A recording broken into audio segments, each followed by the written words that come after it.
शुद्धं परमियं जिनेन्द्रवर्णेमि चन्द्रमकरन्दं गुणरयनभूषणलयं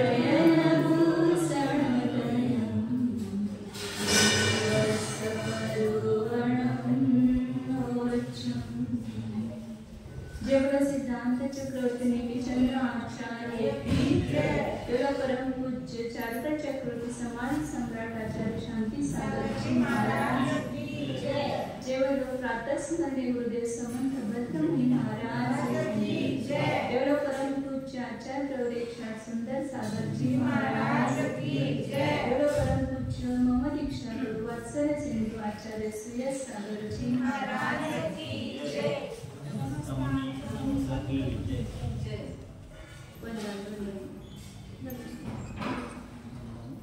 652 नंबरची गाथा आहे. प्रकरण चालतं सम्यक्त मार्गण. त्या सम्यक्त मार्गांमध्ये सम्यक्त्व 3 प्रकार सांगितलं. शाईक, शावक्षण म्हणजे वेद आणि औक्षणी. आता सम्यक्त मार्गाचे तसे भेद किती आहेत? 6 आहेत. परंतु सम्यक्त 3 आहेत. सम्यक्त मार्गण 6 प्रकारचे, तर सम्यक्त 3 प्रकारचे. म्हणून सम्यक्त मार्गाचे किती भेद म्हटलं तर 6 भेद सांगायचे. आता कोणत्या ते पुढे सांगते. तर त्यामध्ये शाही समय दर्शन जे आहे ते 7 प्रकृतींच्या क्षयानं होतं आणि कसं आहे ते तिन्ही लोकांच्या द्वारे सुद्धा त्याला विचलित करणे शक्य नाही. शाही समय दर्शन कुठं उत्पन्न होतंय? शाही समय तो कुणाला उत्पन्न होतंय?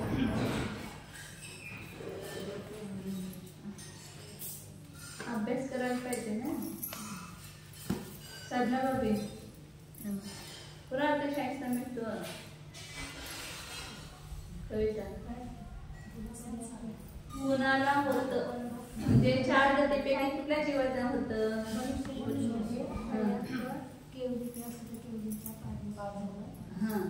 कर्मभूमी मनुष्य सांगायचं. केवल्या शुद्ध केवलीच्या पादमूलामध्ये आणि कर्मभूमीतल्या मनुष्यांनाच शाही समय दर्शन उत्पन्न होऊ शकते. ते त्यांच्या देव आणि नारदमध्ये गतीमध्ये उत्पन्न होऊ शकत नाही. फक्त निष्ठा आपण तिथं करू शकतो. परंतु प्रस्थापक मात्र कर्मभूमी मनुष्यच करतो आणि ते पण केवल्या शुद्ध केवलीच्या पादमालामध्येच करतो. कर्मभूमी मनुष्य, कर्मज मनुष्य पर्याय. आणि वेदात सम्यक तो कशाला म्हणायचं?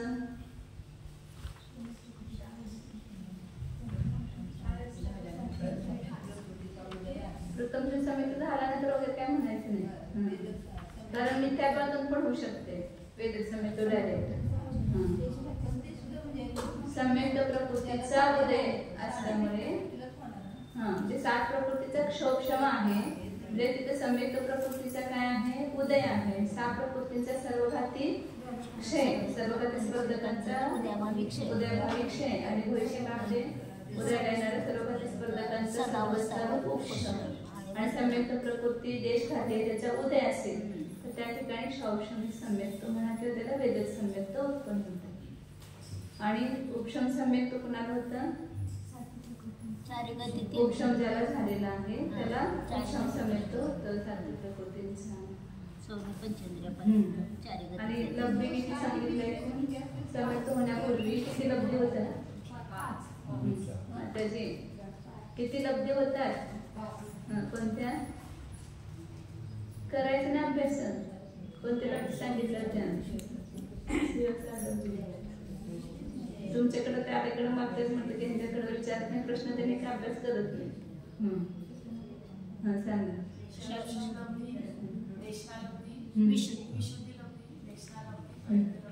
आता तुम्ही तर काही सारखं पेपर सोडवाले त्यामुळे तुम्हाला काही आवडत नाही. त्याच्यामध्ये पहिल्यांदाच ओन के पेपर राहते ना. पुस्तक देख करके बिना पुस्तक के ऐसे 2 परीक्षा. एक देख कर लिखना है, बिना देख कर. तर 5 लब्धी होतात म्हणून सांगितलं होतं. त्यातल्या पहिल्या 4 लब्धी ज्या आहेत त्या भवाभव दोघांना पण होतात आणि 5वी लब्धी भव्य जीवनाने सम्यक्त होतानाच. भव्य जीवन पण अनेक वेळा 4 होती परंतु सम्यक्त होताना ज्याला सम्यक्त होणाऱ्या नियमांना त्यालाच पाचकरण लब्धी म्हणणार. ते करण लब्धी झालेला नियमानं सम्यक्त होणारच, तो सम्यक्त्वाला प्राप्त होणारच. आता त्या उपशम सम्यक्त्वाच्या ग्रहणाची योग्यता कोणाला आहे ते सांगते. 652 नंबरची गाथा आहे, त्यात नंबर येतात चौगई भवो सन्नी बच्चतो सुच्छ गोय सागारो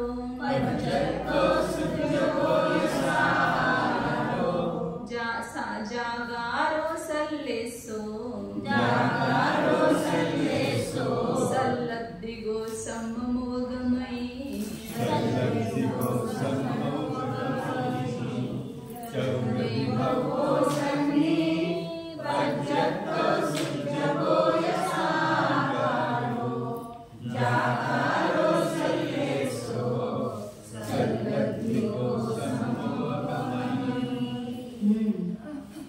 सम्यक्त्वाची पात्रता सांगतात की ग्रहण करण्याची योग्यता कोणामध्ये आहे. तर सांगतात चौगई भवो, चौगई चारी गतीतील भव्य जीव अभव्याला नाही, आणि चारी गतीतल्या जीवाला प्रथमोपचार सम्यक्त होऊ शकते. प्रथमोपचार सम्यक्त होण्यामध्ये कुठेही बाधा नाही, परंतु काय काय आणखी योग्यता पाहिजे ते सांगतात. परंतु तो कसा पाहिजे, चारी गतीतील चालेल, परंतु कसा पाहिजे, जो भव्य आहे तोच. भव्यालाच होणार, अभव्याला होणार नाही. पुढे मग चारी गतीतील जीवाला भव्याला पण होईल, परंतु तो कोण पाहिजे, संज्ञच पाहिजे. कारण तिऱ्यांच्यामध्ये असेल गतीमध्ये भव्य जीव सुद्धा असंज्ञ असू शकतो ना, मग त्या संज्ञा अवस्थेत होईल का त्याला सम्यक दर्शन नाही होणार. संज्ञ म्हणजे तिथं विचार करणार मन पाहिजे, बिना विचार करता सम्यक्त होईल का, त्याला मनच नाही, तो काहीच हिताहिताचा विवेक करू शकत नाही, तर त्याला सम्यक्त ग्रहणाची योग्यता नाही. संज्ञ आहे, संज्ञ पाहिजे. आणि कसं पाहिजे, संज्ञ पण आहे. संज्ञेमध्ये कोणी पर्याप्त आहे, कोणी अपर्याप्त जीव आहे, लब्ध पर्याप्त काय, निवृत्त पर्याप्त काय, त्या अवस्थेत होईल का त्याला सम्यक्त्व नाही होणार. म्हणून पर्याप्तच पाहिजे, पर्याप्ती पूर्ण व्हायला पाहिजे. नरगतीमध्ये देवगतीमध्ये सम्यक्त्व झालंय आपलं गेल्याबरोबर पर्याप्त झाले की लगेच सम्यक्त होऊ शकते अंतर्मुहूर्त, परंतु पर्याप्ती पूर्ण व्हायला पाहिजे तरच तिथं सम्यक्त होणार. पर्याप्त झाल्यावर सम्यक्त मनुष्य गतीमध्ये याच्यामध्ये तर 8 वर्षाचा नियम आहे, परंतु तिथं काय 8 वर्षाचा नियम नाही. नरगतीमध्ये आणि देवगतीमध्ये, तिऱ्यांच्या गतीमध्ये पण संवर्षणाला नियम नाही. संवर्षणाला अंतर्मुहूर्तामध्ये होऊ शकते, परंतु संवर्षणाला प्रथमोपचार सम्यक्त होत नाही. ते पुढं याच्यात दिलं नाही वाटत, गर्भज आपल्या रब्बीसारमध्ये आहे तो नियम सांगितलं गर्भज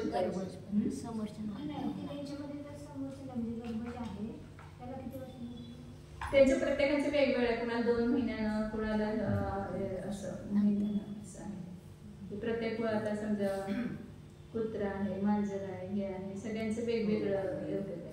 कमीत कमी 2 महिने तरच 2 महिन्याचं पर्याप्त पाहिजे.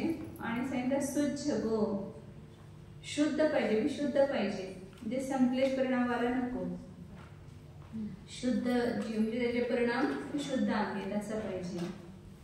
नंतर सागारो जे ज्ञानोपयोगी पाहिजे. साकार उपयोग म्हणजे तिथंच ज्ञानोपयोगामध्येच हिताहिताचा विचार होऊ शकतो, दर्शनोपयोगामध्ये विचार नसतो. दर्शनोपयोग कसा आहे, फक्त सामान्य प्रतिभा स्वरूप आहे, किंवा ते आत्मविशुद्धी मतलब अंतरंग केवळ उपयोग तिथं असतो, बाहेर असत नाही. म्हणजे कुठल्याही पदार्थाचा विचार नाही त्या ठिकाणी, निराकार आहे. म्हणून तिथं सम्यक्त प्राप्तीची योग्यता नाही. म्हणून सम्यक्त प्राप्तीसाठी काय पाहिजे, साकार उपयोग पाहिजे, म्हणजे ज्ञानोपयोग पाहिजे. नंतर सांगितलं जागारो, झोपलेला आहे मला सम्यक्त झालं काय माहित असं म्हणणार नाही. झोपलेला सण होईल का नाही, झोपेमध्ये कोणाला सम्यक्त होणार नाही. कसा पाहिजे, जागरूक पाहिजे. तर तिथं पूर्ण आपल्या सकाळी सांगितलं ना, सविकल्प संवेदन आणि निर्विकल्प संवेदन. जिथे सविकल्प संवेदन आणि परमात्मा प्रकाश मध्ये आलं ना, 2 प्रकारचा मनुष्य मोक्ष मार्ग सांगितलं, एक सविकल्प निश्चय मोक्ष मार्ग आणि निर्विकल्प निश्चय मोक्ष मार्ग. सविकल्प मोक्ष मार्गामध्ये हा मी अनंत ज्ञानाधिक स्वरूप आहे किंवा मी शुद्ध चैतन्य स्वरूप आहे असं चिंतन त्या ठिकाणी विकल्प आहे अजून. आणि ज्या वेळेला तो असं विकल्प नाही आणि ज्या ठिकाणी त्या आत्म्याचा अनुभवनाच आहे तर तो निर्विकल्प मोक्ष मार्ग आहे. तर अशा प्रकारे दोन प्रकार सांगितले. तर म्हणून इथं काय घ्यायचं तर जागृत म्हणजे ज्ञानोपयोगामध्ये शक्ती आणि जागरूक असायला पाहिजे. ज्ञानोपयोग सुद्धा झोपेत नको, जागरूक अवस्थेत पाहिजे. जागा असेल तरच विचार करू शकतो वस्तूचा यथार्थ. आणि सल्लेसो शुभलेशेनं सहित पाहिजे. शुभलेशाचा नियम मनुष्याने त्यांच्या गतीसाठी घ्यायचा, कारण ते दोन्ही लेश असतात, शुभ आणि अशुभ. तर शुभलेश असतानाच होणार, अशुभ लेशेमध्ये होणार नाही. परंतु नरगतीसाठी नियम नाही. नरगतीमध्ये शुभलेशा नाहीतच, तिथं अशुभ लेशाचा अशुभ लेशामध्येच होणार. परंतु तिथं सुद्धा त्या अशुभ लेशेमध्ये सुद्धा जे सम्यक्त्वाला योग्य अशी विशुद्धी व्हायला पाहिजे. तिथं लेशेमधलं तेवढी कमी अंश पाहिजे उदय. सल्लब्धिको आणि जो लब्धीने सहित, आता 5 लब्धी सांगितल्या ना, त्या जरा झालेल्या आहेत, करण लब्धीपर्यंत गेलेल्या आहेत. लब्धीने सहित आहे, 5 लब्धीने सहित आहे असा जीव सम्मम ओगमयी सम्यक्त्वाला प्राप्त करतो. तिथं गर्भचे त्यांनी सांगितलं ना, ते एक पाहिजे गर्भज माणसांसाठी. मग मनुष्यांसाठी नियम तो, तिऱ्यांच्यासाठी नियम. तिऱ्यांच्यामध्ये गर्भज आणि संवर्षण दोन्ही असतात. त्याच्यामध्ये संवर्षणाला प्रथमोक्षम सम्यक्त होणार नाही, द्वितीयोक्षम होतच नाही, उपशम सम्यक्त होणार नाही. वेदक सम्यक्त होऊ शकते संवर्षणाला सुद्धा. मग गेल्यानंतर मुहूर्तातच त्यांना क्षौक्षम सम्यक्त बनू शकते. पूर्वी पूर्वीच्या भावामध्ये त्यांना झालेला आहे प्रथम सम्यक्त, आणि तो मरून तिऱ्यांच्यामध्ये उत्पन्न झाला संवर्षण तिऱ्यांच्यामध्ये. तर अंतर्मुहूर्त पर्याप्ती झाल्यानंतर अंतर्मुहूर्त करण परिणाम करणार आणि 2च करण परिणाम तिथं वेदक सम्यक्त्वासाठी. आणि लगेच तो वेदक सम्यक्त्वाला ग्रहण करू शकतो आणि देश संयमाला पण ग्रहण करू शकतो तिथं अंतर्मुहूर्तामध्ये. पुढं मग हे सगळे हे पात्रता सम्यक्त्वाचे आहे म्हणून आपण वाचलं. ह्याचा काय उपयोग जीवनामध्ये आपल्या? वाचून काय उपयोग? आपल्या तपासून बघायला पाहिजे ना, हे सांगताना प्रत्येक वाटत पाहिजे हे माझ्यामध्ये आहे, हे माझ्यामध्ये आहे, हे माझ्यामध्ये. मग का नाही हो सम्यक्त्व? आपण भव्य आहोत, संज्ञ आहोत, पर्याप्त आहोत, शुद्ध आहोत, असे काही आपले संतोष परिणाम नाही, साकार उपयोगी आहे, जागृत आहे, शुभलेशा पण होतात पुष्कळाला. फक्त काय कमी आहे मग? करणलब्धी व्हायच्या. करणलब्धीत गेलोच आहे. आणि करणलब्धी का झाली नाही तर त्या दृष्टीने आमचा पुरुषार्थ नाही. ते होण्यासाठी, सम्यक्त होण्यासाठी जो आत्मसन्मुख पुरुषार्थ करायला पाहिजे, एकांतामध्ये बसून आपलं आत्मचिंतन करून आपला आत्मानुभव करण्याचा प्रयत्न करायला पाहिजे, तो आपण करत नाही. आणि त्यामुळे सम्यक्त प्राप्त होत नाही. मग बघ कधी करायचं ते. अजून किती वाट बघणार. 652 गाथा आहे, 653 गाथा आहे. आता पुढे आणखी नियम सांगतात. चत्तारी विखेतायीं आवग बंधेन होई सम्मत्तम्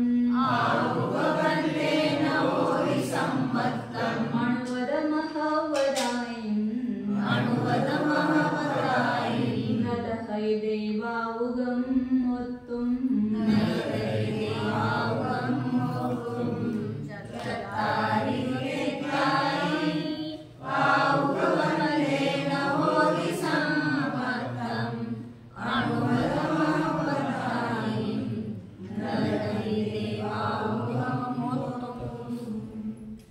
अनेक वेळा ऐकले तुम्ही आणि आचार्यांच्या तोंडून. 653 नंबरची गाथा सांगतात ना ते नेहमी युगांची. 653 गाथा बघा. तर काय सांगितलं, 4ही आयुचा बंद झाला असताना सम्यक्त होऊ शकते. कुठल्याही नरकायचा जरी बंद झाला, आता परवा वाचलं ना आपण जयदेवलामध्ये की 7व्या गुणस्थानात आहे आणि त्यांची अवस्थित गुणश्रेणी आहे. सम्यक्त पण केले त्यांनी, ते संयम आणि सकल संयमाला पण प्राप्त झाला आणि 3ही गुणश्रेणी आहे त्याच्याजवळ. आणि तो जीव खाली मिथ्यात्वात आला आणि त्याचे गुणश्रेणी मांडलेले त्याचा अंतर्मुहूर्त असतो ना आयाम, मग अंतर्मुहूर्त अजून पुढे आहे. तेवढ्या काळामध्ये नरकायचा बंध करून तो नरकामध्ये पण जाऊ शकतो. म्हणजे असं होऊ शकतंय. आणि त्या 3ही गुणश्रेणी तिथं उदयाला येणार पुढे नरकामध्ये. म्हणजे इथं चालू झाली का त्याची? मग तेच इथं म्हणून तर ते आहे ना, जे मांडलेलं आहे ते तर सगळं उद्याला येऊन जिंकून जाणार ना. ते काही विस्कटीत होणार नाही, ते गुणश्रेणी राहणार तसंच उद्या येणार. आता पुन्हा गुणश्रेणी मांडणार नाही. तो मांडलेले जे आहे त्याचं जे शेवटचं टोक आहे श्रेणी ती तिथं उद्या येणार. म्हणजे तिथला काही थोडा भाग आहे तो तिथं उद्या येणार. मग तिथं उत्कृष्ट उदय, तिथं उदय तिथं असतं त्या ठिकाणी. म्हणून तिथे सांगितलं. म्हणजे असं पण होऊ शकते. आणि ज्यांनी पहिला नरकायचा बंद केलाय त्याला सम्यक्त पण होऊ शकते. म्हणजे तिथं जाऊन तो सम्यक नरकाय बांधून जाईल एक प्रकार झाला. आणि एक प्रकार असा आहे की ज्यांनी नरकायचा अगोदर बंद केलाय किंवा 4 यापैकी कुठल्या पण आईचा बंद केलेला आहे तर त्याला नंतर 3 प्रकारचा सम्यक होऊ शकते. मोक्षम, वेदक आणि शाही सम्यक पण होऊ शकते. आणि तो मग परंतु नियमानं त्या गतीमध्ये तो जाणार ज्या आईचा बंद केलेला आहे सम्यक झाल्यावर सुद्धा.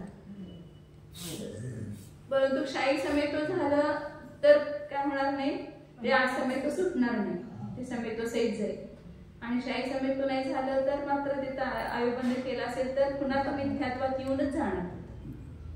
म्हणजे पहिला मिथ्यात्वात त्याने आईचा बंद केला, पुन्हा त्याला सम्यक झाला प्रथमोक्षम किंवा वेदक सम्यक पण झालं.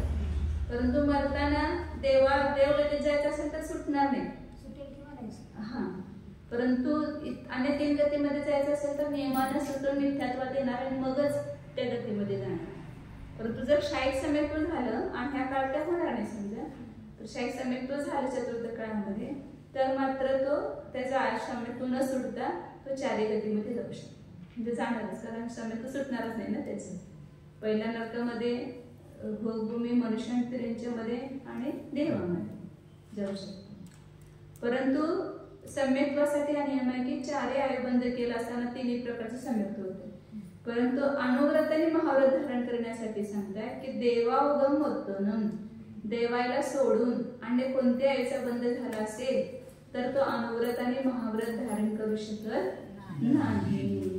न लहरी, तो प्राप्त होत नाही. म्हणजे 5व, 6व, 7व गुणस्थान तर त्याला नियमानं होत नाही. फक्त देवायचा बंध केला असेल तर होऊ शकते, किंवा आयुबंध केलाच नाही तर होऊ शकते. आणि मग नंतर आईचा बंध केला तर तो नियमानं देवायचा करणार. असा हा नियम आहे. मग बघा काय करायचं. मग सांगतात ना, जर आपण नाही अजून भाव होत आपल्याला एवढं सगळं समजून सुद्धा देसम आणि सकसम धारण करण्याचे, तर बघा कुठल्या आईचा बंध केलाय असं म्हणतात. चला, आता सम्यक्त मार्गण्याचे पुन्हा अजून 3 भेद करायचे आहेत. साधन सम्यक्त, मिश्र आणि मिथ्यात्व. हे पण सम्यक्त मार्गण्यामध्ये आहे. कारण मार्गण्यामध्ये त्याचे पण भेद असतात आणि त्याच्या विरुद्ध पण असतात. कारण ज्याला सम्यक्त नाही तो कुठल्या तरी अन्य परिणामामध्ये आहे ना, त्यापेक्षा इथे 3 भेद केलेले आहेत. पुन्हा नयमिच्छतं पत्तो सम्मत्तादो यजोय परिवडिदो सोसासनोत्तिनेयो पंचम भावेन संयुक्तो नयमिच्छतं पत्तो सम्मत्तादो यजोय परिवडिदो सोसासनोत्तिनेयो पंचम भावेन संयुक्तो. नयमिच्छतं पत्तो, जो जीव मिथ्यात्वाला प्राप्त झाला नाही आणि सम्मत्ता दो जोय परिवडिदो, सम्यक्त्वापासून तर पडला खाली, म्हणजे सम्यक्त्व तर राहिलं नाही, च्युत झाला आणि अजून मिथ्यात्वाला पण प्राप्त झाला नाही. सो शासनोक्ती नेणो, त्याला सासादन असं जाणण्यायोग्य आहे. तसा आहे तो पंचम भाव, म्हणजे पारिणामिक भाव. 4 मोनियाच्या अपेक्षेनं, दर्शन मोनियाच्या अपेक्षेनं तिथं कोणता भाव झाला आपण गुणस्थानामध्ये बघितलेलं ना. पहिला गुणस्थान कोणत्या, अवदेक भाव. दुसरं गुणस्थान पारिणामिक भाव. तिसरं गुणस्थान शॉपशन. चौथं पण शॉपशन सांगितलं. चौथ्यामध्ये 3 पण आहे, ऑप्शन 1, शॉपशन 1 आणि शाही. आणि 5व्यापासून पुढे 4 क्रम होण्याच्या अपेक्षेनं तिथं भाव सांगितले. शॉपशन 1 भाव, पुढे ऑप्शन 1, शाही भाव सांगितले. तर आता इथं साधारण गुणस्थान कोणतं आहे? पंचम भाव म्हणजे पारिणामिक भावानं संयुक्त आहे. म्हणजे तिथं दर्शन होण्याचा उदय पण नाही, उपशम पण नाही, क्षोभशम पण नाही आणि क्षय पण नाही, म्हणून त्याला पारिणामिक भाव म्हटलेला आहे. म्हणजे साधारण गुणस्थान त्याला म्हटलं की प्रथमोपशम सम्यक्त्वामध्येच, परत दाखवलं तर प्रथम चित्र काढून दाखवलं होतं त्या दिवशी आपल्याला चाललं होतं नाटक समेसार मध्ये चाललं होतं साधारण गुणस्थानाचं स्वरूप सांगताना की सम्यक्त्व झाल्यानंतर प्रथमोपशम सम्यक्त्व झालं ना आणि त्याचा प्रथमोपशम सम्यक्त्वाचा काळ कमीत कमी 1 समय म्हणजे जास्तीत जास्त 6 अवधी शिल्लक राहिला असताना तिथं अनंतानुबंधीच्या कोणत्या तरी एका कशाचा उदय आला की तो दुसऱ्या गुणस्थानामध्ये जातो. म्हणजे सम्यक्त्वापासून च्यूत झाला, सम्यक्त्व राहिलं नाही त्याचं आणि अजून मिथ्यात्वाचा उदय आला नाही, तोपर्यंत त्या गुणस्थानाला सम्यक्त्व पण म्हणू शकत नाही, मिथ्यात्व पण म्हणू शकत नाही, म्हणून स्वतंत्र त्याला नाव दिलं कोणतं? साधन. म्हणजे आसाधनेनं सहित असा तो सम्यक दृष्टी आहे. एक देश जिनं म्हटलं त्याला, तर एकदा सम्यक्त्व झालं म्हटलं तुझं जिन झालं, त्याला पण एक देश जिन आणि पुन्हा नियमानं होणार आहे तो जिन पुढे, त्याला पण एक देश जिन म्हणते. तो साधन सम्यक दृष्टी आहे. तिथंच होणार दुसरं गुणस्थान झालं तर, अन्य कुठल्या सम्यक्तामध्ये किंवा कुठल्या सम्यक्तापासून च्यूत झालं तर होणार नाही. द्वितीयोपशम सम्यक्तामध्ये जयदेवलाकार मानतात यतिवृषभाचार्य, परंतु षटखंडागम आचार्य म्हणजे भूतबली पुष्पदंत ते फक्त प्रथमोपशम सम्यक्त्वातूनच साधन गुणस्थानाची प्राप्ती मानतात. म्हणून औपशमिक सम्यक्त्वामधूनच दुसरं गुणस्थान होणार, त्याच्या काळामध्येच प्रथमोपशम सम्यक्त्वाचा जो काळ त्याच्यामध्येच ते होणार, त्याचा काळ पूर्ण झाल्यानंतर कधी कोणालाही दुसरे गुणस्थान प्राप्त होणार नाही. आता पुढं सम्यक मिथ्यात्व गुणस्थान सम्यक मिथ्यात्व परिणाम सांगतात. म्हणजे तो सम्यक दृष्टी नाही तो एक तर काय असणार? साधन सम्यक दृष्टी असणार, नाहीतर तिसऱ्या गुणस्थानावर मिश्र असेल, नाहीतर मिथ्या दृष्टी असेल, कुठली तर कुठली श्रद्धा त्याची असणार ना. दुसऱ्या गुणस्थानात पण मिथ्यात्व आहे, परंतु कोणतं मिथ्यात्व आहे? अनंतानुबंधीच्या उदयानं प्राप्त होणारं तत्वाचं अश्रद्धान. तत्वाचं श्रद्धान झालं होतं त्याला सम्यक्त्व झाल्यावर, परंतु त्या श्रद्धानापासून च्यूत झालं म्हणून त्याचं तत्व श्रद्धान राहिलं नाही. कोणत्या उदयानं? अनंतानुबंधीचा उदयानं. अनंतानुबंधी कशाच्या उदयानं सुद्धा विपरीत श्रद्धान होत आहे. एक मिथ्यात्वाच्या उदयात विपरीत श्रद्धा आणि एक अनंतानुबंधीच्या उदयामध्ये विपरीत श्रद्धा, म्हणून अनंतानुबंधी द्विस्वभावी आहे. ती सम्यक्त्वाचा पण घात करते आणि चारित्र्याचा पण घात करते. जेव्हा उपशम सम्यक्त्वामध्ये तो मिथ्यात्वाचे 3 भाग केले आणि तिन्हीचा प्रवेदना अंतर पाडले, तसं अनंतानुबंधीचं काय होत असतं? म्हणजे त्याचा अनंतानुबंधीचं फक्त उदयाचा अभाव, त्याचं स्त्रीभूक संक्रमण होणार, त्याचं फक्त प्रत्येकान संजीवनी कशारूप चौथा गुणस्थान असेल किंवा असं हे काय नाही. म्हणून काय सांगितलं? उदयाचा अभाव हाच अप्रशस्त उपशम घ्यायचा, उदय न येणं. पुढे 655 सद्दहणा सद्दहणम जसय जीवस होई तच्चेसु विरया विरयेन समो सम्मामिच्छोत्तिनायो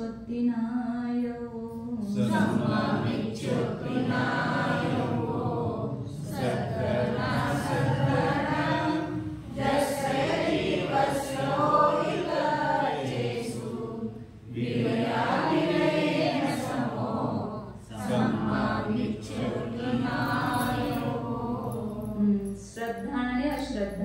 ज्या जीवाचं तत्वामध्ये कसं आहे, काही श्रद्धा नाही आणि काही अश्रद्धा नाही, म्हणजे पूर्ण श्रद्धा नाही, थोडं थोडंसं हे पण बरोबर आहे ते पण बरोबर आहे. जे एक अंतर्मुहूर्तासाठी त्याचे परिणाम असे विचलित होतात त्या सम्यक मिथ्यात्वाच्या उदयामुळे, दोन्ही बरोबर वाटायला लागते.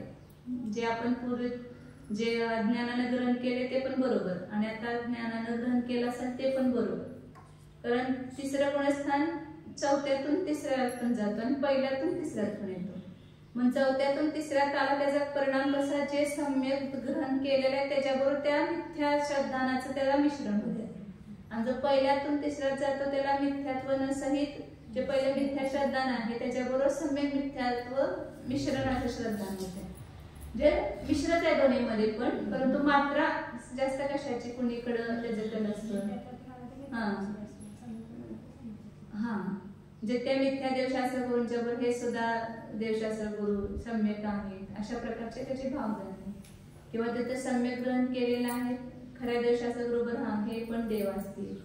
किंवा 7 तत्वासंबंधी समजा कोणत्या पण तत्वासंबंधी त्याला काय होतं मिश्र परिणाम होतो. काही सम्यक श्रद्धानुरूप आणि काही अश्रद्धानुरूप. जसं उदाहरण दिलं त्याला वीरता विरताचं उदाहरण दिलं की जसं 5व्या गुणस्थानामध्ये काही संयम आणि असंयम रूप परिणाम दोन्ही मिश्र परिणाम आहे ना संयमाचा.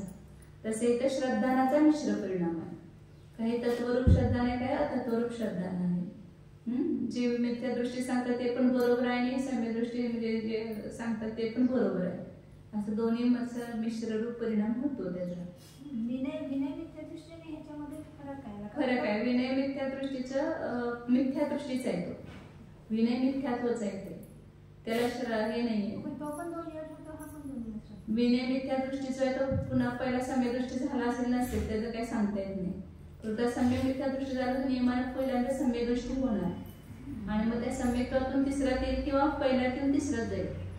परंतु सम्यक नियमानं झालेला असणार त्याला सम्यक मिथ्या दृष्टीला. आणि विनय मिथ्या दृष्टीचं सम्यक दृष्टी झालेलंच नाही म्हणजे नाही असा तो विनय मिथ्या दृष्टी असतो. मिथ्यात्वच आहे ना सगळ्या देवांना समान मानणं त्याला हेच नाही आहे म्हणजे सम्यक झालेलंच नाही विनय मिथ्या दृष्टीला.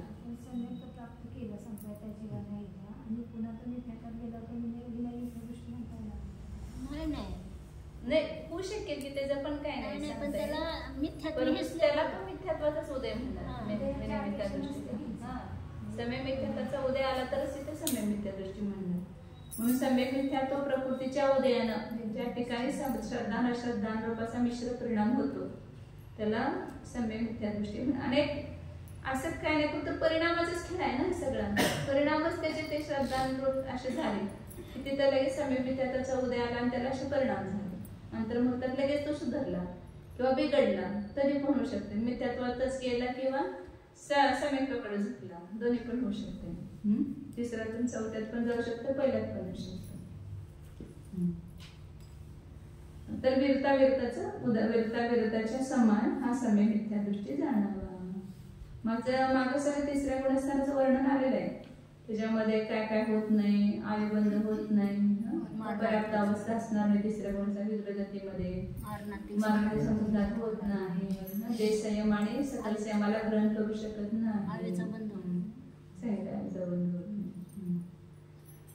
आता पुढं मिथ्या दृष्टीचं वर्णन करतात. तिसरं भेद त्याचा म्हणजे 6वा भेद सम्यक मार्गणेचा.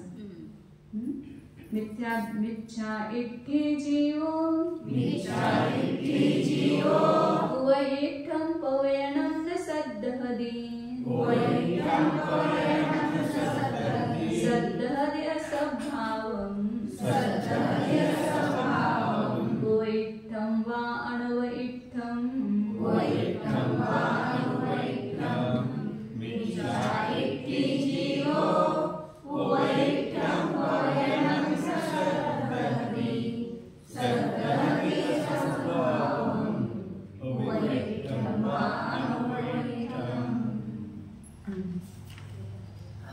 मिथ्या दृष्टी जीव उपदिष्ट जे प्रवचन आहे म्हणजे जिनेंद्र भगवंतांनी सांगितलेलं जे प्रवचन म्हणजे आप्त आगम आणि पदार्थ त्याचं तर श्रद्धान करत नाही. आणि उपदिष्ट किंवा अनुपदिष्ट दुसऱ्या कोणी गुरुने सांगितलेलं असेल किंवा न सांगता सुद्धा असत भावाचं श्रद्धान करतो. म्हणजे जसं पदार्थाचं स्वरूप नाही तसं श्रद्धान करतो विपरीत श्रद्धान करतो. ही गाथा सुद्धा अनेक शास्त्रांच्या मध्ये येते. ह्याच्या सुद्धा सुरुवातीला पण आलेली आहे आणखी मुलाच्या मध्ये वगैरे कुठल्या ग्रंथात आलेली गाथा. हे मिथ्यात्व म्हणजे सम्यक मार्गण्याचे 6 भेद झाले. 3 प्रकारचे सम्यक्त्व मिश्र साधन सम्यक्त्व आणि मिथ्यात्व असं सांगता आलं पाहिजे. कारण तर त्याच्या पुढे आपले जे ओघादेश आहे आलाप अधिकार आहे ना सगळे आलाप होणार आहे. म्हणजे तर किती प्रकारचे सम्यक्त्व आहे त्याच्यामध्ये प्रत्येक मार्गणीमध्ये प्रत्येक ह्याच्यामध्ये घटवणार तिथं. म्हणून हे 6 भेद लक्षात घ्यायचं. मार्ग सगळ्या मार्गणाची भेद किती तेथे लक्षात घ्यायचं. मग वस्तू जशी नाही तसं श्रद्धान करतो म्हणजे दृष्टांत काय शरीर माझं. हा सगळंच की मिथ्यात्वाचं. जे सुखाला कारण आहे त्याला सुखाचे कारण म्हणतो, दुःखाला कारण आहे ते दुःखाला मानत नाही. जे जीवाला जीव मानतो, अजीवाला जीव मानतो, आश्रबंध हे त्याला पदे मानतो. समरनेचे जे सातत्वाची मान्यता आहे ते सगळे घ्यायचे ना, विपरीत मान्यता सगळे दुसरे डाल सांगितले छडानाचे दुसरे डाल ते पूर्ण असं श्रद्धानच आहे. देवशास्त्र गुरूंचं असमीचीन श्रद्धा आणि सातत्वांचं असमीचीन श्रद्धा.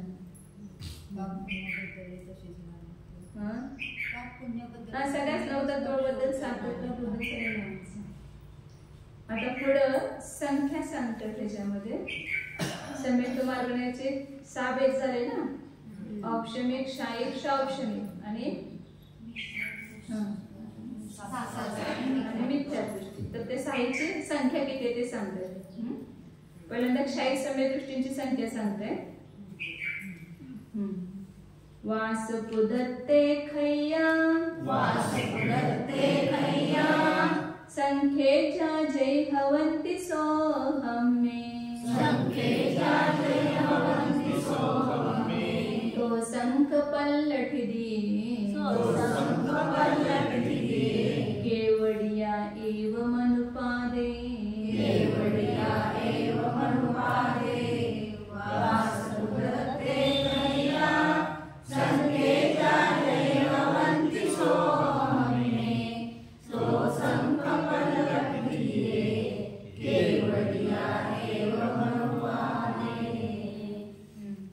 इथं त्रैराशिक केले फक्त या गाथेमध्ये.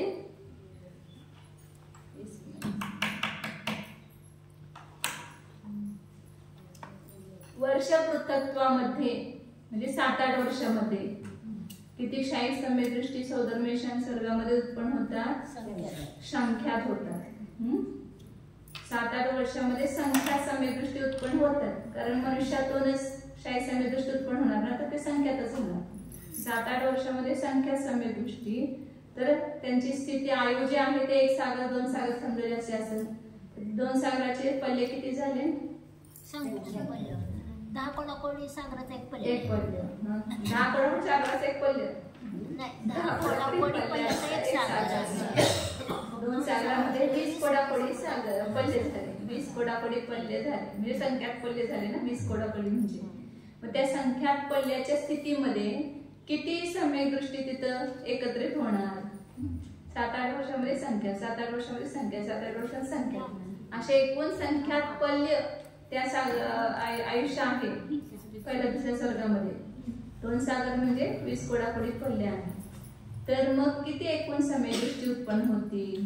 आणि जास्त इथं पहिल्या दुसऱ्या स्वर्गात उत्पाद आहे म्हणून तिथलं घेतलं जास्त. बाकी सगळीकडे पण आहे परंतु जास्त संख्या इथं शाही सम्यक दृष्टींची पहिल्या दुसऱ्या स्वर्गात नसणार जाण्याची. तर हे फक्त त्रैराशिक केलं इथं.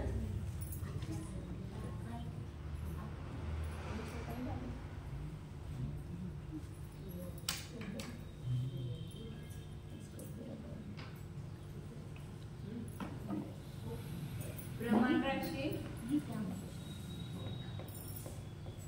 फल आणि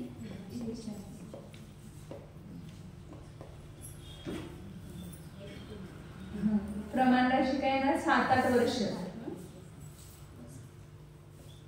7-8 वर्ष म्हणजे संख्यात आवली झाल्या. किती आवली होणार आहे? ज्या संख्यात आवली. ही संख्यात आणि 2 म्हणजे आवली. 7-8 वर्षाच्या 2 आवली संख्यात आवली होतात. तर संख्यात वर्षामध्ये आवली संख्यातच होतात. तर संख्यात आवलीमध्ये किती झाले? संख्यात सम्यक शाही सम्यक दृष्टी होतात. तर त्यांचं आयुष्य किती? संख्यात पल्य म्हणजे 20 कोडाकोडी पल्ले म्हणाले ते संख्यात पल्ले झाले. किंवा 2.5 सागर घेतलं तर त्यापेक्षा जास्त 25 कोडाकोडी पल्ले होते. तर एवढ्या ह्याच्यामध्ये किती होणार सम्यक दृष्टी? तर संख्यात फल गुणिले इच्छा, ही इच्छा आहे आणि फल राशी ते भागिले प्रमाण राशी. त्यामुळं काय येणार ह्या ठिकाणी उत्तर, तर पल्ले हे संख्यात आणि संख्यातच आहे ना, त्या संख्याताने हे खालचं जे संख्यात आहे ते मोठं आहे, त्यामुळे ते संख्यात उडून जाणार आणि किती राहणार, पल्ले भागिले संख्यात आवली. हे संख्या ना ही मोठी आहे असं करा थोडक्यात जाते, हे निघून जाणार आणि हे राहणार. संख्यात आवली पुष्कळ आहेत ना, तर ते सांगितलं पुढच्या गाथेत त्याचं उत्तर सांगितलंय. तिथं फक्त त्रैराशी केल्या गाथेमध्ये वर्ष पृथक्त्वामध्ये संख्यात शाही सम्यदृष्टी सौधर्म सर्वात उत्पन्न होतात, तर संख्यात परिस्थितीमध्ये किती होतात असा अनुपात म्हणजे त्रैराशी केलं असताना त्याचं उत्तर संखावलिहित पल्ला खय्या तत्तोय वेदुग व समया आवली असंख्य गुणिदा असंख्य गुणहीनया कमसो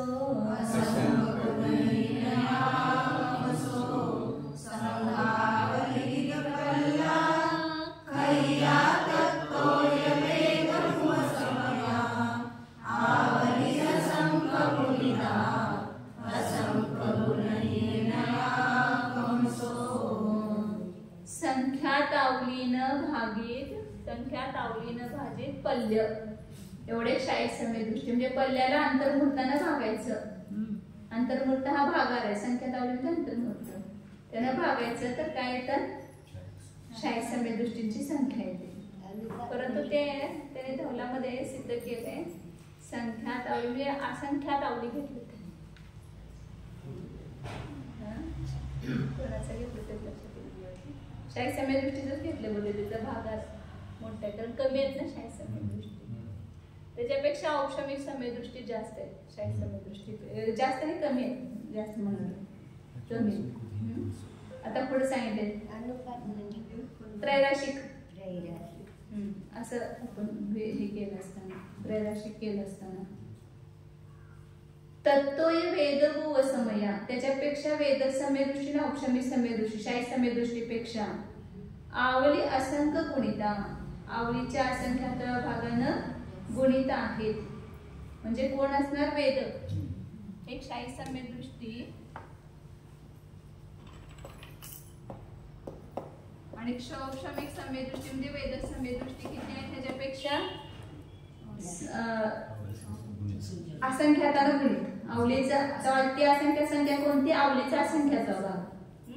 मग ह्या संख्यात मध्यम ह्याच्यात येते का, कोणत्या संख्यात येते पल्ल्याचं शाही सम्यदृष्टीची संख्या आहे त्या संख्या त्याचे 3 भेद आहेत ना, त्यातलं कशामध्ये येते ही संख्या, पल्ल्याचा असंख्याचा भाग या असंख्यात असंख्यात मध्येच येणार, असंख्यात असंख्यात मध्येच येणार.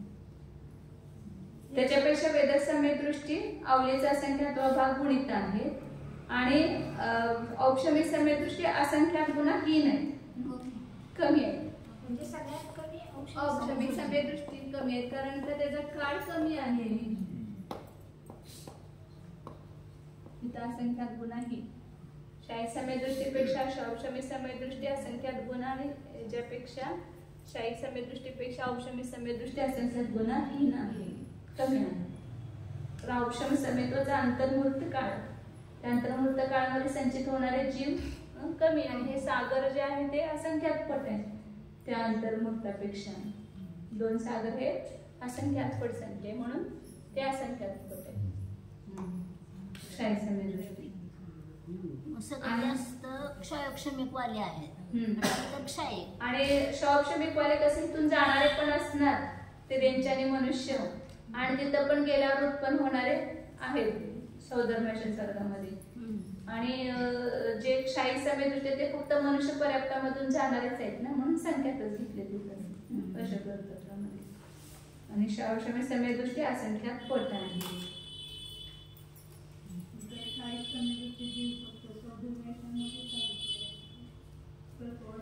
नाही, बाकी सगळ्यामध्ये आहेत, परंतु बहुभाग तिथं आहेत पहिल्या दुसऱ्या सर्गात. आपण परवा बघितलं नाही का भागात सगळ्या संख्या समेत दृष्टींची कुठे जास्त आहे?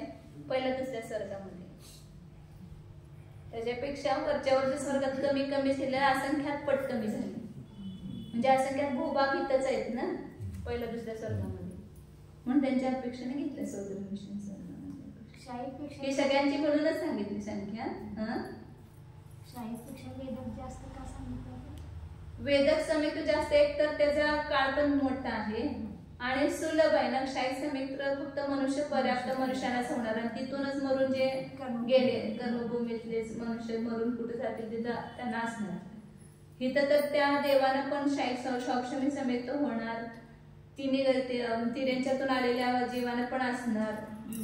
तिऱ्यांच्यातून पण पुष्कळ जातात ना स्वर्गामध्ये जीव, ते पण समेत घेऊन जाऊ शकतात. सौक्षमी समेत मनुष्य पण जातात आणि तिथं पण उत्पन्न होत आहे, आणि त्याचा काळ पण मोठा आहे. म्हणजे जसं शौक्षम समेतोचा 66 सागर सांगितलं त्याचा काळ शाही समेतपेक्षा.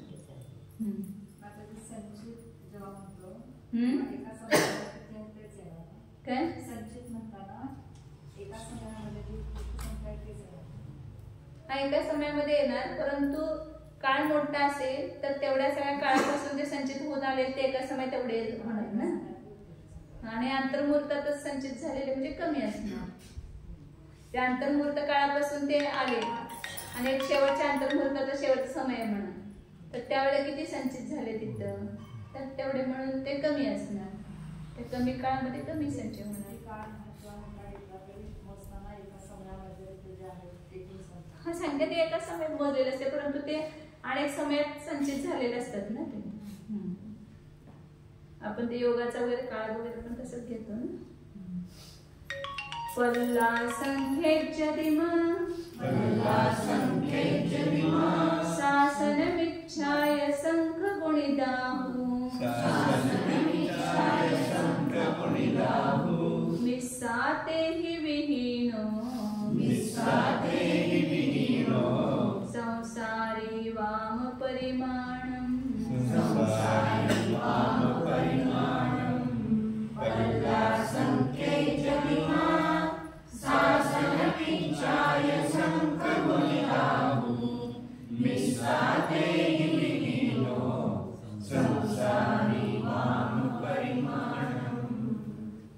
पल्ल्याचा असंख्यात्वा एक भाग मात्र सासाधन मिथ्यादृष्टी शब्द वापरत नाही, तरी असं वापरत नाही. सासाधन मिथ्यादृष्टी म्हणजे ते आहेत मिथ्यादृष्टीच, परंतु नेहमी त्याचं हे सांगताना सासाधन सम्यदृष्टी असं म्हणतात ना, आणि सासाधन मिथ्या कसं वापरलं तेच म्हटलं नाही. म्हणजे मिथ्यादृष्टीच आहे ते, परंतु सासाधन सम्यदृष्टी असं म्हटलं जातं. इथं आचार्याने मिथ्या शब्द वापरला, म्हणजे त्याच्यावरून ते मिथ्यादृष्टी ते लक्षात येते. म्हणजे मिथ्यात्व सहित आहे, परंतु मिथ्यात्वाच्या उदयानं झालेलं मिथ्यात्व नाही, अनंतानुबंधीच्या उदयानं झालेलं मिथ्यात्व. संख गुणिदाहु, आणि त्याच्यापेक्षा संख्यात पट कोण आहेत? मिश्र. आपण माग बघितलं ना, मिश्र गुणस्थानवरती सासाधनवारी किती आहे? पल्ल्याचा 2 संख्यातला नाही उलट झालं का? इथं अजून एकदा संख्याताचं भाग, आणि ह्याच्यापेक्षा संख्यात पट आहे म्हणजे संख्याताचा भागात कमी होणार. हे मिश्र सासाधन समेत दृष्टी जी आहे त्याचा भागार मोठा आहे, कारण हे कमी आहे, आणि मिश्र ह्याच्यापेक्षा संख्यात पट आहे म्हणजे संख्याताचा भागार कमी झाला. संख्यात गुणा केले की एक संख्यात जाणार नाही. तेही विहीनो संसारी वाम परिमाणम, आणि त्यानं रहित, ह्या सगळ्याने रहित जे संसारीची संसार राशीमधून हे तिने सम्यदृष्टी, सासाधन सम्यदृष्टी आणि मिश्र यांचं प्रमाण वजा करायचं, की राहिलेले सगळे कोण आहे? वाम परिमाण, मिथ्या दृष्टींचं प्रमाण आहे. संसार राशी 13, ह्याच्यातून ही सगळी 1 2 3 4 5 6 वजा केली की कोण येणार? सगळे मिथ्या दृष्टी. मिथ्या दृष्टीचं प्रमाण आहे.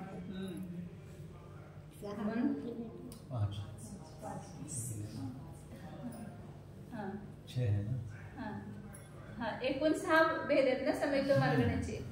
तर 3 सम्यक दृष्टी, साधारण सम्यक दृष्टी आणि मिश्र हे 5 कमी केले. तर राहिलेले सगळे मिथ्या दृष्टी, म्हणून काय 13 मधून काही कमी केलं. त्याने टीकेमध्ये 9 पदार्थाचं प्रमाण माग सांगितलंय, त्याचं एकदा पुन्हा हे केलं त्यांनी. जीव किती आहे? अनंत. त्याच्या संदृष्टी काय आहे? 16.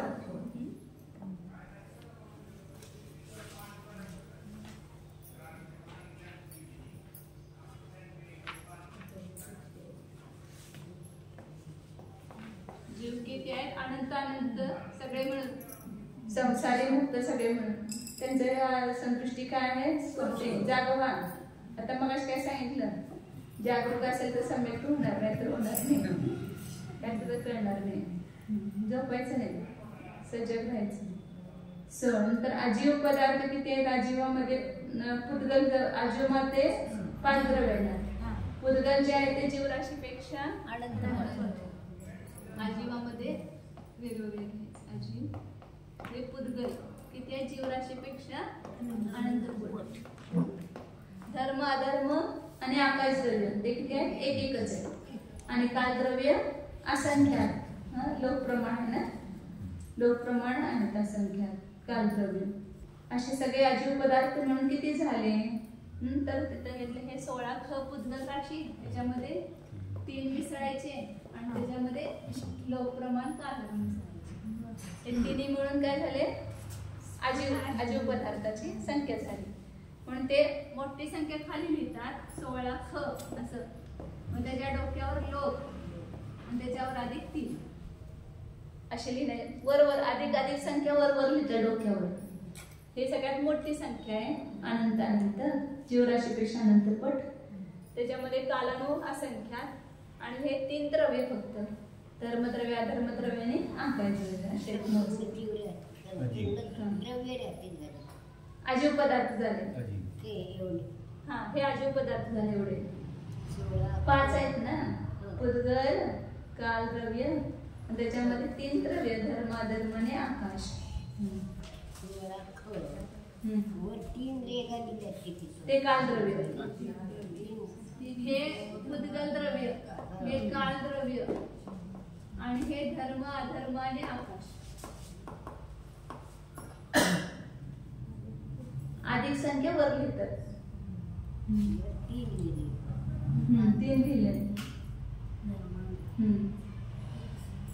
आणि त्याच्यामध्ये पुण्य आणि पाप, तर त्याच्यामध्ये जीव आणि अजीवाशी भेद केले होते ना. पुण्य जीव आणि पाप जीव. तर पुण्यजीव किती आहे ते तर सांगितलं होतं. 4थ्या 5व्या गुणस्थानावर त्यांनी क्रमताधिक सगळे संख्यात आहेत. ते मिळून सगळे काय झाले? सगळे मिळून पुण्यजीव झाले. तर 4थ्या गुणस्थानावर त्यांची संख्या किती आहे? पल्य भागिले असंख्यात प्लस 5व्या गुणस्थानावर त्यांची संख्या किती आहे? असंख्यात, असंख्यात, 4 आणि असंख्यात. तर दोघांची बेरीज करायची म्हणजे काय होणार? 4थ्या आणि 5व्या गुणस्थानावर त्यांची संख्या येणार एकूण.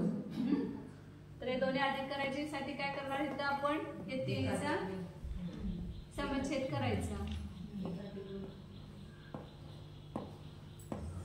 असंख्यात, 4 आणि असंख्यात समच्छेद केला.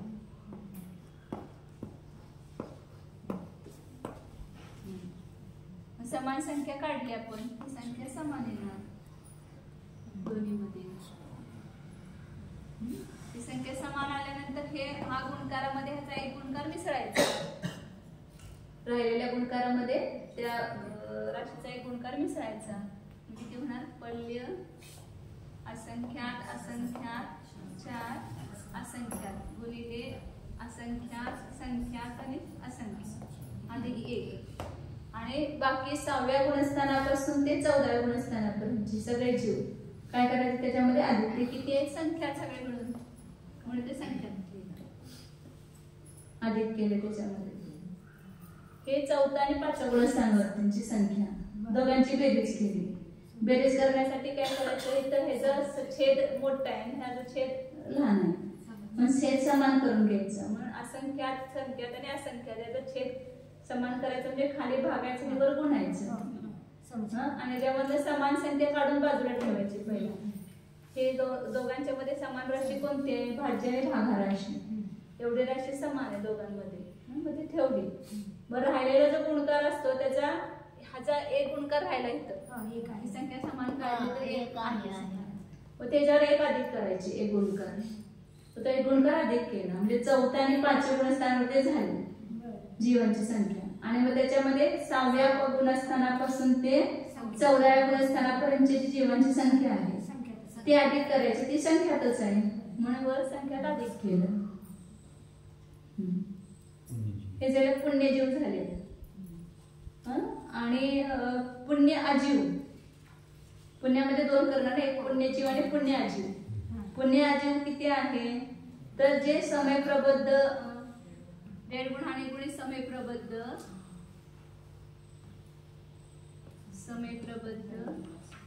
काही कमी डेड गुण आणि हे पूर्ण द्रव्य आहे ना, सगळं सत्व द्रव्य तेवढं आहे 7 कर्माचं मिळून. आता त्यातला संख्यात्वा भाग करणार फक्त पुण्य द्रव्य आणि संख्यात बहुभाग द्रव्य पापाचं द्रव्य. त्याने सांगितलं पुण्य प्रकृतीचा काळ कमी आहे बंधाचा आणि प्रकृती पण कमी आहे, तर त्याचं द्रव्य कमी येणार म्हणून संख्यात्वा भाग आहे. आणि पुढे आता हे पुण्य जीव आणि हे पुण्य अजीव. पुण्य अजीव म्हणजे हे द्रव्य कर्माचं द्रव्य आणि हे पुण्य जीव. आता पाप जीव आणि पाप अजीव. पाप जीव किती आहे? सगळे हे काही कमी सगळे संसार राशी अनंतानंत राशी सगळे पाप जीवच आहे ना. हे फक्त संख्या एवढी कमी केली पुण्यजीवांची सगळ्या जीवराशी मधनं 13 संसार राशी आहे, त्याच्यातून फक्त ही संख्या वजा करायची थोडी आहे, त्या संख्यातच आहे ना. पहिल्या त्या संख्यात भागच आहेत म्हणा थोडक्यात. पण ते जीव आहे त्याला अजीव मध्ये काढायचं, दोन्ही काढायचं. आता पुण्य जीव पुण्य अजीव काढलं, आता पाप जीव आणि पाप अजीव दोन्ही काढायचं. तर पाप जीव म्हणजे संसार जीव राशीतून वजा केले म्हणून काही कमी केले. इथं हे अनंत राशी आहे, त्यातलं थोडं कमी झालं.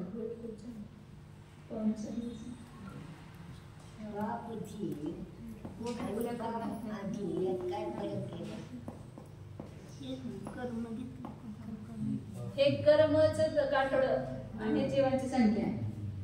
हे पुण्य हे प्रकृतीचं द्रव्य आणि आता पाप प्रकृतीचं द्रव्य ते बहुभाग आहे. जे आपलं कर्माचं संचय आहे त्याच्यामध्ये पुण्य प्रकृतीचं द्रव्य कमी आहे आणि पाप प्रकृतीचं द्रव्य जास्त आहे, बहुभाग आहे. म्हणून ह्याचा बहुभाग काय येणार? इथं संख्याताना भागायचं आणि एक कमी संख्याताना गुणायचं म्हणजे बहुभाग येतो. ते बहुभाग द्रव्य पाप अजीव आहे. आणि माग सगळं सांगितलं आश्रव पदार्थ किती? एक समय प्रबद्ध, समोर पण एक समय प्रबद्ध, निर्जरा द्रव्य असंख्यात समय प्रबद्ध ते सांगते.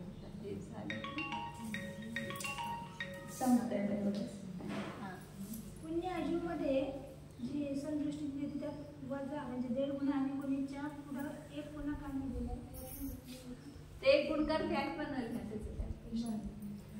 आणि आम्हाला संख्यात लिहिले का नाही ते संख्यात म्हणजे 6व्या गुणस्थानापासून 14व्या गुणस्थानापर्यंत.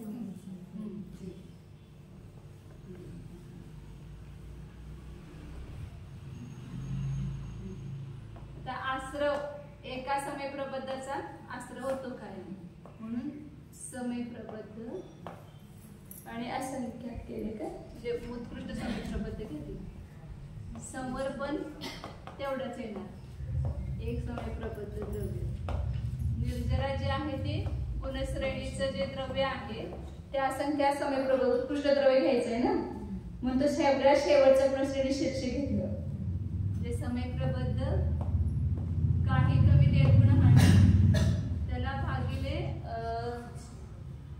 नाही अपकर्षण उत्कर्षण भागार ओ किंवा ओ घेतात दोन्ही पण. पल्ल्याचा असंख्यात्वा भागानं भागलं तर बहुभाग ते वर देतो गुणश्रेणीमध्ये. ह्याच्यामध्ये एक भाग गुणश्रेणीमध्ये उदयावलीमध्ये देतो आणि गुणश्रेणीमध्ये जेवढं द्यायचं त्याच्यामध्ये पुन्हा 85 भाग दिला आणि 64 गुणा केला. तर हे गुणश्रेणी शीर्षाचं द्रव्य येतं. ते गुणश्रेणीमध्ये कशी वाटणी करायचं ना त्याचं गणित आहे ते. म्हणजे सगळ्याचा गुणकार एकूण 1, 16, 1, 4, 16 आणि 64 यांची बेरीज केली की 85 येते. मग पहिल्या समयात 1 गुणकार दिला, दुसऱ्यामध्ये 4 दिला, तिसऱ्यामध्ये 16 दिला, तर चौथ्यामध्ये 64 गुणकार दिला. तर सगळ्यात शेवटी 64 जास्त येतो गुणकार. मग ते द्रव्य सगळ्यात जास्त येणार असंख्य समेत प्रबुद्ध प्रमाण. जे गुणश्रेणीतल्या शेवटच्या ह्याच्यामध्ये असणारं द्रव्य, शेवटच्या शीर्षामध्ये शेवटच्या निशिकामध्ये असणारं द्रव्य तिथे जास्त आहे सगळ्यात. हे उत्कृष्ट द्रव्य घेतलं निर्जरेचं. जेवढे जास्त निर्जरा झाला तर एवढी होणार उत्कृष्ट. आणि बंद द्रव्य एक समय प्रबद्ध प्रमाण, ते पण उत्कृष्ट समय प्रबद्ध प्रमाण घेतलं. आणि मोक्ष द्रव्य जेवढे सत्वद्रव्य आहे ते सगळं काही कमी 1.5 गुण आणि गुणित समय प्रबद्ध. सत्वद्रव्य तेवढा आहे ना पूर्ण 8 कर्मांचे मिळून त्या सगळ्याचाच मोक्ष होणार 14 गुण असताना शेवटी. 4 कर्माचं तर 12 गुण असताना झालंय आणि 4 आघाती कर्माचा 14 गुण असताना. तिथं पण तेवढंच असणार 4 द्रव्यांचं तिथं पण. अशा प्रकारे सम्यक्त मार्गण अधिकार संपलेला आहे. आता उद्यापासून संज्ञे मार्गण अधिकार सुरू होईल. परंतु आज जे झालं ते उद्या वाचून यायचं काय. मात्र महाराज सगळे प्रश्न विचारला पाठवून सोपं सोपं आहे. काय म्हणतं आवड काय झालं 3 गुण असताना तर सोपेच आहे. आणि हे 40 सम्यक्त यांची संख्या सांगितली फक्त.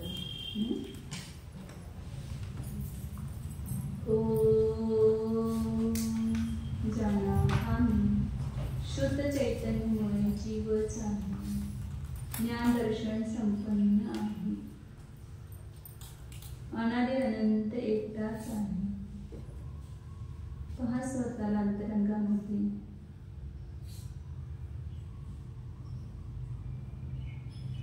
ज्याचे श्रद्धान केले असताना, ज्याला जाणले असताना सम्यक दर्शनाची प्राप्ती होते, असा हा मी शुद्ध चैतन्यमय जीवच आहे. जीवाचेच नवतत्वामध्ये त्या जीवाच्या एकत्वाची श्रद्धानच सम्यक दर्शन आहे. म्हणून त्या आश्रय करण्यायोग्य जीवाला जाणे. शुद्ध चैतन्य स्वरूप ज्ञानानंद स्वरूप टंकोत्कीर्ण ज्ञायक स्वरूप शुद्ध एको